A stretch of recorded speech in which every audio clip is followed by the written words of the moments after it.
Membahas mengenai debat Cawapres yang diselenggarakan oleh KPU kemarin di Studio Berita 1 telah hadir pengamat politik LIPI, Ibu Siti Zuhro, dan nanti akan hadir juga bersama kami Direktur Eksekutif Perludem, Ibu Titi Anggraini. Selamat pagi Ibu Siti, dan kita sudah melihat tadi malam ini debat Cawapres yang begitu panas, tetapi apa konklusi atau tanggapan Ibu sendiri seperti apa sih?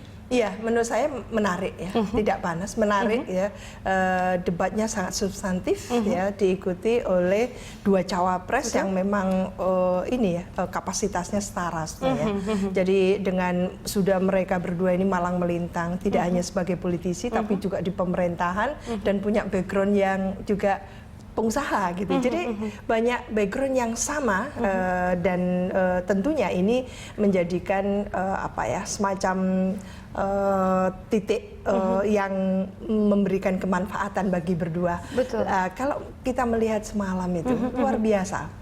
Visi misi yang masing-masing dari Cawapres itu sebenarnya yang disampaikan itu ya tidak jauh berbeda sebetulnya.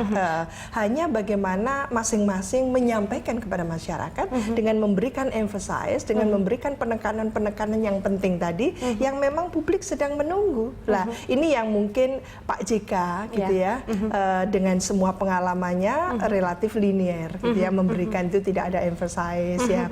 Sementara Pak Hatta Rajasa penuh dengan penekanan-penekanan dan terobosan-terobosan yang ingin dilakukan. Saya yakin pastinya Pak JK juga dalam visi misi besarnya itu sudah ada semua gitu. Tapi tidak cukup dielaborasi sehingga kesannya kurang artikulatif gitu. Itu saja sebetulnya. Jadi kurang, sementara Pak Hatta Rajasa dengan penuh lebih semangat, percaya diri begitu ya, iya, tenang, memang pembawaannya jelas tenang dan juga pengucapan serta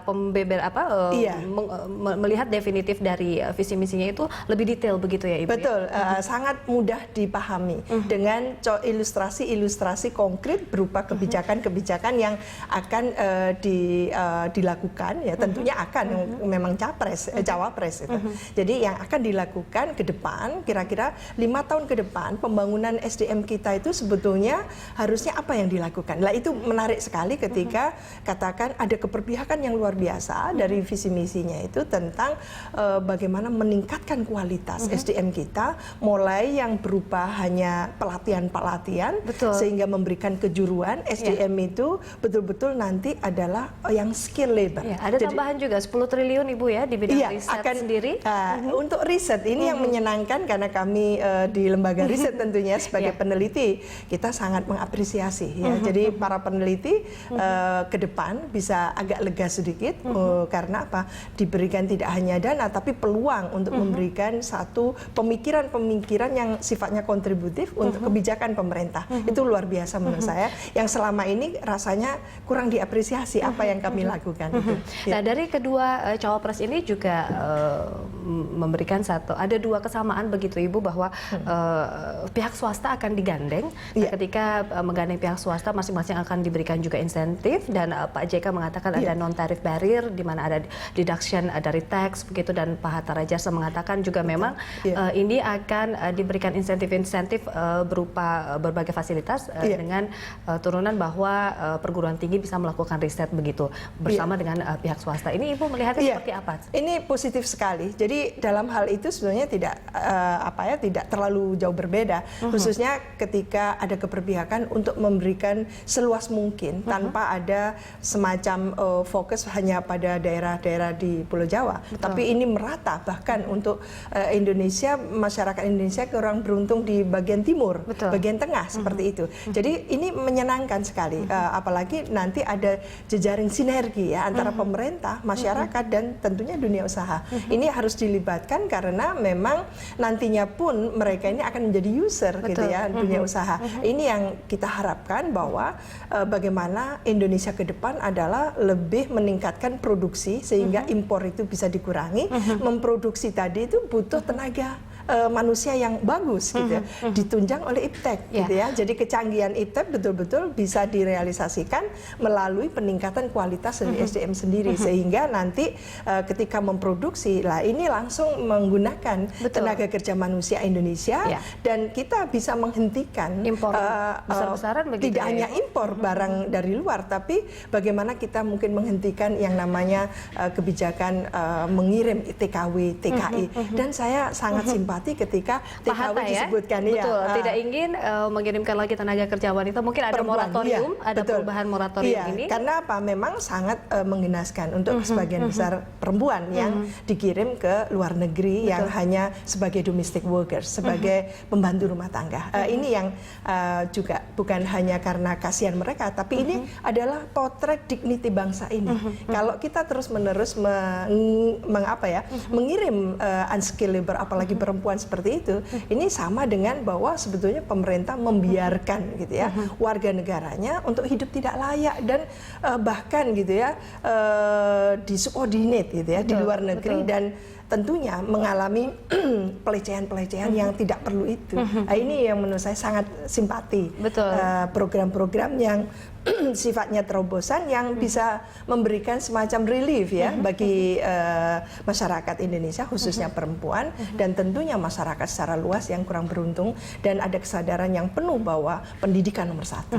Nah, terkait dari riset sendiri, teknologi dan sumber daya ini bagaimana Ibu, kalau Ibu lihat kolaborasi mungkin atau ada hambatan terkait dari pemerintahan yang kemarin menerapkan SDM dan juga pengembangan teknologi risetnya tidak terlalu maju, atau dengan visi misi riset dari kedua cawapres ini apakah membuka angin segar, atau mungkin memang ada pola-pola baru yang perlu dikembangkan lagi? Kelihatannya karena Pak Hatta adalah mantan Menristek ya, beliau mengetahui persis apa kendala-kendalanya, sehingga IPTEK itu kurang membumi gitu ya. IPTEK kurang digunakan secara maksimal sampai ke daerah-daerah bahkan desa-desa. Tentunya itu kan bisa digunakan. Ini memang perlu adalah leadership sebetulnya. Jadi keberpihakan dari seorang pemimpin di RI 1, RI 2 itu terhadap kebijakan ini. Bagaimana membumikan IPTEK ya secara meluas gitu sampai ke desa-desa ini yang memang terkesan ada banyak kendala. Lah ini kendala ini yang kelihatannya baik Pak JK maupun Pak Hatta Rajasa ingin membuat terobosan itu sebetulnya. Hanya memang elaborasi lagi-lagi yang disampaikan oleh Pak JK sangat kurang gitu ya. Meskipun kita yakin pastinya karena 49 halaman, sekitar 40 halaman visi misinya. Sedikit lupa atau begitu. Kita akan lanjutkan di segmen berikutnya. Kita akan membahas kembali mengenai debat Cawapres sesaat lagi. Melanjutkan dialog kita di pagi ini mengenai debat Cawapres. Nah, kita sudah hadir di studio ini Ibu Titi Anggraini, Direktur Eksekutif Perludem. Selamat pagi, Bu. Nah, Ibu, kita langsung bertanya bahwa ini kemarin debat Cawapres akan berdampak apa kepada pemilih atau mungkin kepada masyarakat Indonesia begitu? Ya, secara masif mungkin tidak banyak orang ya, walaupun disiarkan secara langsung, saya kira yang menyaksikan sungguh-sungguh gitu ya soal debat capres ini, debat capres cawapres. Tapi dalam konteks kelas menengah atas dan perkotaan, saya kira ini memiliki dampak minimal dalam konteks swing voters di kelompok-kelompok kelas menengah ya. Contoh anak muda dan juga para kelas pekerja. Saya kira dari amatan di media sosial maupun di media mainstream itu terlihat sekali perdebatan tentang apa yang dibahas dan juga bagaimana kedua calon ini merespon. Kalau dari sekilas penilaian begitu, persentasenya seperti apa Ibu menafsirkan? Iya, saya kira kalau persentase saya tidak punya angka tersebut ya, tapi di banyak kelompok yang mulai jenuh dengan misalnya kampanye hitam dan kemudian juga negatif campaign, mereka berada pada keraguan-raguan.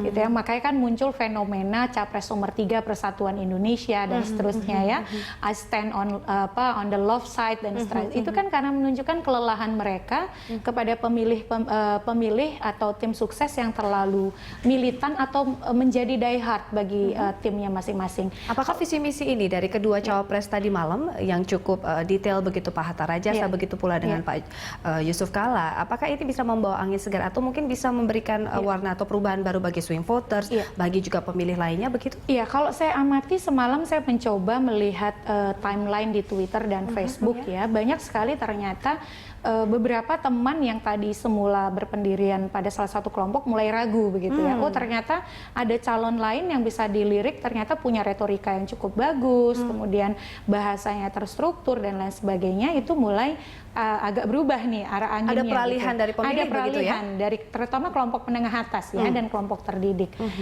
Karena parameter yang mereka gunakan kan biasanya adalah kemampuan berbicara, kemampuan menyelesaikan masalah dan lain sebagainya. Tapi kalau pemilih-pemilih yang die hard ini kan apapun kata calonnya pasti benar gitu ya.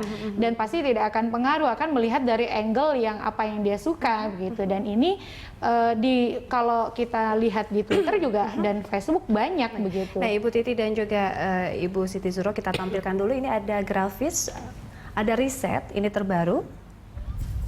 Elektabilitas Capres dari survei Indobarometer 16 hingga 22 Juni 2014. Di sini Prabowo 39,9%, Jokowi 40,4%. Nah, ini undecided voter ini 8,4% dengan selisih suara 1,3%.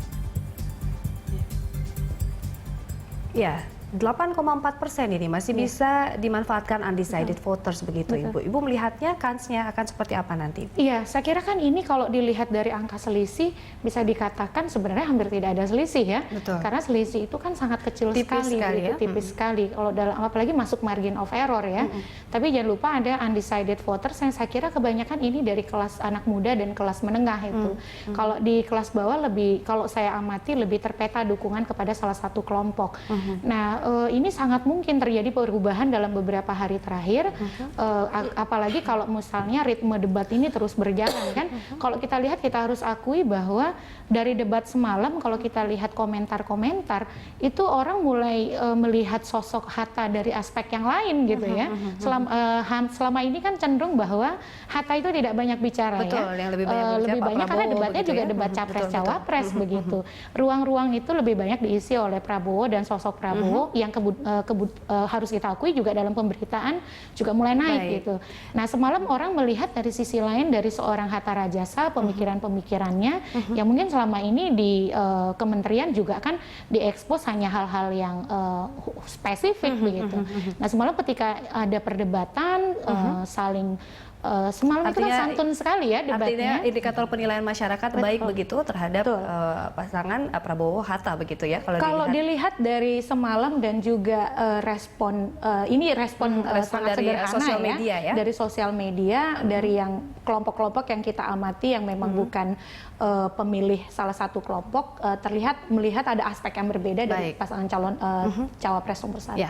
Nah, Ibu Siti Zuhro, kalau kita lihat tadi malam ini kan SDM dan juga Ristek. Ini bagaimana Anda melihat keberpihakan pemerintah dan juga tadi malam visi misi itu terkait dengan visi misi keberpihakan pada akademisi begitu. Ada satu pertanyaan yang lumayan menggelitik begitu, bagaimana menciptakan SDM yang bisa berdaya saing global begitu kan, dan juga menekan perpindahan SDM yang benar-benar capable tapi lebih berkarya di luar negeri begitu, Ibu. Betul. Jadi ada dua pekerjaan rumah yang harus dilakukan oleh pemerintahan yang baru. Yang pertama yaitu bagaimana yang tidak unggul ini dikelola sedemikian rupa, diberikan peluang, fasilitasi dan sebagainya berupa semacam training ya, semacam center-center untuk training untuk menciptakan center of excellence. Itu luar biasa. Jadi jangan sampai hanya selesai SMP, SMA, tapi dia meskipun tidak S1, tapi dia punya diploma kejuruan yang ahli di bidangnya. Itu luar biasa itu. Pasti perusahaan membeli orang yang seperti itu. Itu yang terjadi di Australia. Saya melihat TAFE itu adalah mentraining tenaga-tenaga yang sudah dari senior high school gitu ya, selesai SMA, mereka langsung masuk ke sana. Dan itu dihormati pekerjaan yang seperti itu. Lalu ini bagaimana dengan para peneliti mungkin yang lebih banyak berkarya di itu yang tidak unggul. Yang unggul yang lalu dia lari ke luar negeri karena dia merasa lebih dihormati, diapresiasi dan bisa katakan gitu ya, mereaktualisasi diri dengan profesionalitasnya. Menurut saya memang itu yang sedang digadang-gadang terutama oleh Pak Hatta ya, yang mengatakan biarlah mereka di sana lalu menciptakan market dan pada saatnya kita minta mereka kembali. Nah, ini bagus sekali kalau di pemerintah yang akan datang sudah mulai mentradisikan bahwa untuk ini komunitas akademisi itu adalah apresiasi. Ada lembaga riset, diapresiasilah lembaga riset. Seperti LIPI ya, kebetulan saya di LIPI gitu. Jadi LIPI ini lembaga negara, mendapatkan anggaran dari negara.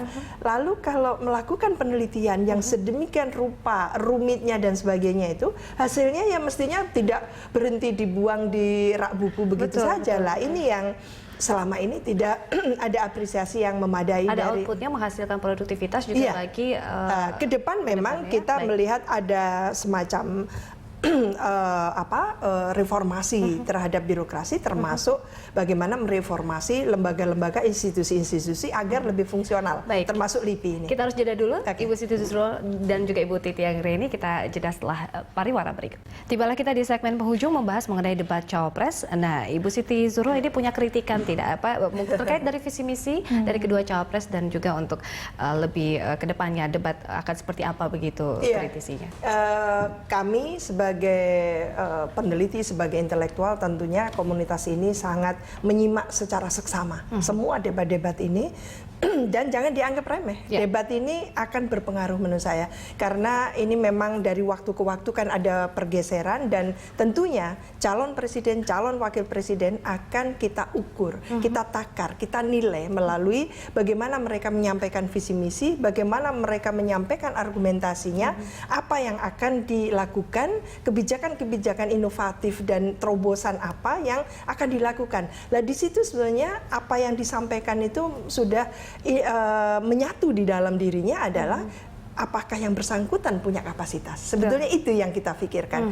Dia seriuskah untuk melamar menjadi cawapres ya? Itu. Jadi kalau memang serius dengan kapasitas yang ada, why not? Itu yang Mbak Titi tadi sampaikan. Selama ini mungkin opini publik terhadap Pak Hatta Rajasa ya biasa saja, linear saja. Tapi dengan semalam mulai menghitung gitu. He is someone, he is something gitu ya. Dia seseorang yang mampu paling tidak untuk menunjukkan kapasitasnya itu. Dari keteraturan, sistematika berpikir, bagaimana narasi yang disampaikan itu menunjukkan bahwa sebenarnya ada kesungguhan untuk bagaimana keberpihakan kepada masyarakat, khususnya membangun SDM. Mungkin nanti kalau gitu ya, kalau sampai memenangkan pemilu presiden ini, mungkin tugas-tugas untuk membenahi internal ya, domestik ya, khususnya bagaimana mengentaskan kemiskinan melalui pengarus utamaan atau peningkatan kualitas dari SDM itu dan iptek tentunya ya, dibarengi dua hal itu mungkin bisa jadi termasuk reformasi birokrasi akan menjadi semacam domainnya Pak Hatta. Nah, ini Ibu Titi, ini tadi seperti yang dikatakan oleh Ibu Siti Zuhro bahwa kapabilitas versus elektabilitas. Seperti apa Ibu? Ya, itulah konsekuensi dari sistem yang kita pilih ya, one person, one vote, one value. Bahwa kampanye itu kan memang tidak hanya ketika debat ini saja. Debat ini kan hanya satu instrumen dari instrumen kampanye yang lain. Makanya kemudian capres-cawapres kan tidak berhenti di debat, tapi juga membangun dialog langsung dengan publik. Namun pada akhirnya sekali lagi yang memutuskan adalah bagaimana pemahaman rakyat tentang si kandidat dan kemudian menjatuhkan pilihannya kepada kandidat. Debat ini menjadi instrumen agar ketika menjatuhkan pilihan itu betul-betul secara terukur gitu ya. Walaupun sekali lagi yang namanya kalau sudah jatuh hati, konon katanya memberikan nasihat itu paling sulit kepada dua tipe. Orang yang sedang jatuh cinta dan satu lagi pendukung capres gitu ya. Nah, itu agak susah gitu. Tapi saya kira pentingnya adalah bagi kita-kita yang mengerti tentang keterpenuhan dan menagih janji mereka kelak. Setiap debat itu kan kalau orang yang memang tidak terukur menyampaikan visi misi, cenderung dia akan menyampaikan apa saja yang membuat publik senang gitu ya. Nah, di sini kalau cenderung menyampaikan apapun, bisa-bisa apa yang disampaikan adalah sesuatu yang tidak terukur. Tugas kita sebagai masyarakat adalah mencatat, kemudian memahami betul apa yang disampaikan, dan pada waktunya ketika mereka terpilih, kita menagih apa yang disampaikan oleh mereka ketika debat. Janjinya begitu. Karena bisa jadi yang disampaikan itu kan banyak hal yang keluar dari visi misi ya, additional promises gitu ya. Jadi janji-janji tambahan di luar visi misi yang tidak tersampaikan kepada KPU. Nah, saya kira ini yang harus betul menjadi pegangan kita pada publik agar mereka tidak lepas ketika menjadi pasangan calon terpilih nanti. Baik, terakhir ini Bu Siti Zuhro, mungkin harapannya terkait dari ini. Iya, mengenai debat. Betul. Jadi debat ini bagian tak terpisahkan dari pemilu. Sebagai bagian itu, itulah cara kita merekonfirmasi. Jadi kalau mereka sudah melakukan kampanye turun sampai ke daerah dan sebagainya, terakhir semacam kita mewawancarai. Jadi melalui debat itu sebenarnya kita merekonfirmasi betulkah apa yang disampaikan, apa yang dikampanyekan sampai ke daerah-daerah, lalu kampanye akbar, komunitas tadi face to face dengan door to door dan sebagainya. Baru di situ secara gamblang kita melihat bagaimana mimiknya, gesternya dan sebagainya. Itulah kalau kita pewawancara kita tahu ini serius, ini enggak, ini taken for granted dan sebagainya. Ya, hati-hati dengan visi misi ya, jangan sekedar basa-basi tapi harus ada aksi begitu ya. Terima kasih, betul. Terima kasih Bu Siti Zuhro dan Ibu Titi Anggraini telah hadir di dialog kita pagi ini.